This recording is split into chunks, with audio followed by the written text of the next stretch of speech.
Isa sa mga biggest slum area dito sa Piñahan, Quezon City. At noong Marso 6, ito ay nagkaroon ng massive fire. Maraming bahay ang nasira simula dito sa kalsada hanggang sa dulo. Marami nagtatanong dito kung ano ba ang mangyayari. Tatayuan ba ulit ito ng mga bahay ng mga nakatira dito? Gawa ng permanenteng pabahay. Alright, so nandito na tayo ngayon sa Nia Road. Ilang araw makalipas nung nagkaroon dito ng massive fire. So ito yung aftermath. Mabilis na yung pagbabago ngayon dito. Tinanggal na yung mga debris. Yan, kita mo. Halos yung mga kanyan, yero. Ngayon tingnan natin yung update ngayon guys. Mabilis naman kasi mabilis yung dito guys. Kasi marami mga tumulong, mga nag-volunteer dito.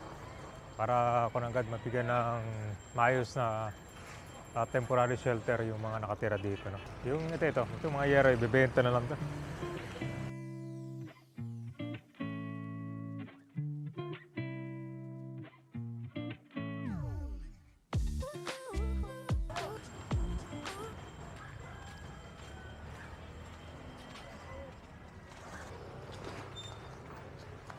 Tapos yung iba naman dito guys, nandito sa bangketa, temporary muna.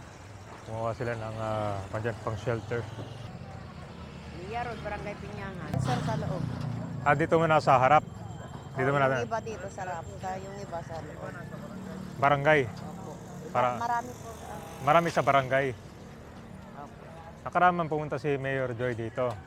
Ang sabi daw, tatayuan daw ng pabahay dito. Yun na yung balita. Yun naman ang sabi ko. So, hindi na kayo magtatayo ng bahay dito kasi sila na magpapatayo. Di ba sigurado? So, pag ganun na, gigibahin itong mga... Naman ang sabi nila, sir. Ewan ko po. Pero wala pang kon dito. Sinabi na, pwede na kayo magtayo ulit. Wala pang ganun.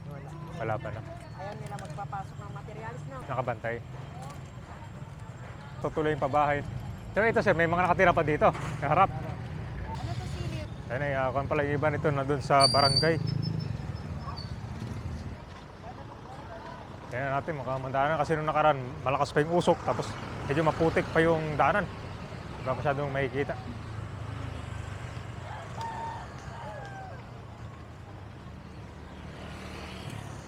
Anyways.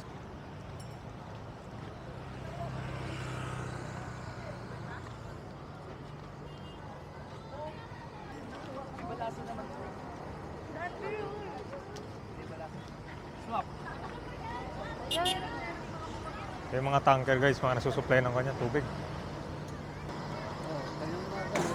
Meron din. Saan kayo naka-evacuate muna tayo? Kalat-kalat sila, yung iba nasa Kamuning. Totoo ba yung balita tayo na tatayuan ng pabahay dito? Yun yung pamiting kahapon eh. Amen. Yan o, parang binanggit na Laknitan. maganda na, kondot, tininin. Pero napabalita na rin yung yung gagawing pabahay dito kasi pumunta na din sila nakaraan eh. Ito, may tinda na Ito sir, tinda? Donation.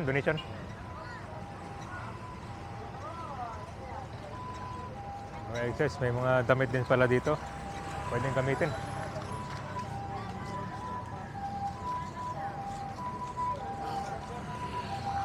Tapos meron sila ito guys. Malaki yung tapunan ng basura. Okay, so temporary dito muna sila sa maraming sa bangketa.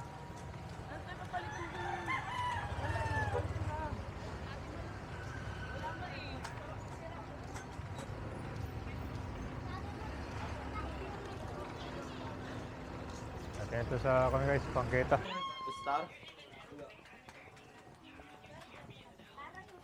Di. Kami dito, letter D, letter C. Ibig sabihin pag A, pinakaunahan. Doon sa DOJ. Sa dulo, Zay. Tama, may Zay pa. Wala na. Diretso mo na lang.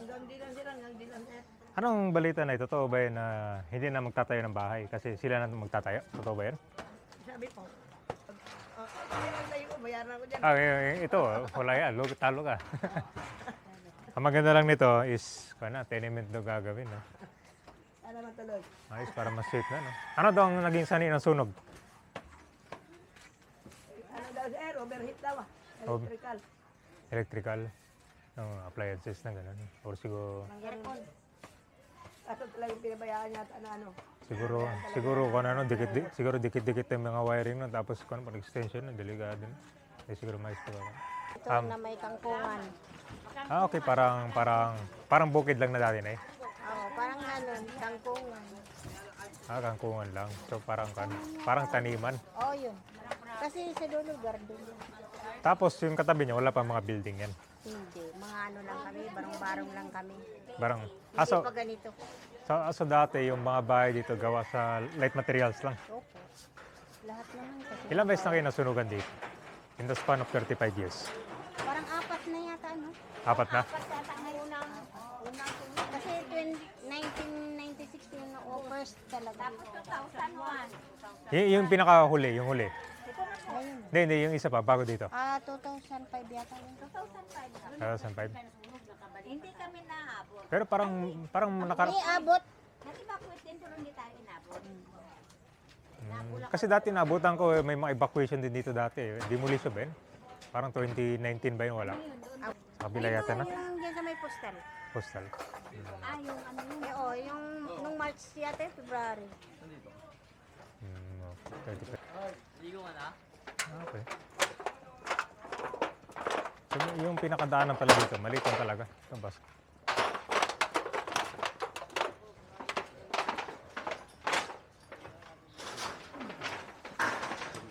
So, may chapel pala dito, guys. So ito na yung part 3 ng update natin. Ngayon, yung iba dito nasa evacuation at may mga ayuda na binigay. Mapapansin mo dito sa dulo, merong mga office building, mga kunyata to yung mga government. Tapos, may mga itinayo silang pader dito. So kumbaga dito sa area na to, walang labasan. Nakita mo yung pinasok natin kanina, doon lang yung pinaka-entrance at pinaka-exit. So maraming mga nagtaka dito ng mga residente bakit isinirado ito dito, no. So ang update nito, pinunta na ng mga LGU ng Quezon City, mga taga national government na gagawa sila ng housing project dito para sa mga nasunugan. So high-rise socialized housing project. So ito yung parang building kaya mas maraming ma-occupy, no. So, target to para sa mga informal centers sa lungsod, sa mga kwalipikado para mas maayos na yung tirahan nila ngayon, no? Yan. So concept parang multi-story building sa mismong area ng nasunugan. So dito yan itatayo. So aayusin na yung mga pabahay dyan. Mahigit 2,000 units yung gagawin nila. So yung parang mga nakikita natin pabahay ngayon, yung mga condo style kasi mas okupado yung airspace, so marami. Yan.